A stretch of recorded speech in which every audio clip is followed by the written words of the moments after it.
වගත්ත නංගි වාගේ හමුදාව ජනවාස හැදිලා දැන් ඕක ගම්මුදාව අලුතෙන් කට කන මලු වගේ කෑමදාස අනාගතේ එළිය කරපු මමයි ප්‍රේමදාස සයිටම් වගේ ප්‍රයිවට් එකේ මම ඔයාව යූස් කළේ අයිටම් මුණ කොච්චි දාපු පොත්තු වගේ සාච්චගේ ඕන යකෙක් මට්ටු කරමි 69 මාම්තරේ කබල්ුණා තෙල් දැම්මම තාමත් වැඩ යම්තරේ පැදුරත් ඇදි වැඩට බම් මොකටද ඔය මෙට්ට මල්ලි වගේ මලු ආයුෂ දිගයි කිව්වා ඩොක්ටර් සහය නලු හිටියත් අඩෝ මමයි මේ නැක්ට 60 පැන්නත් වැඩ කොලිටිනේ සිල් බිඳගත් වික්ටර්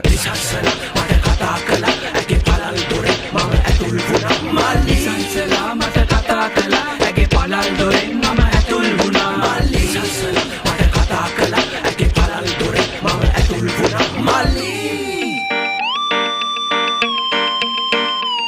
මල්ලි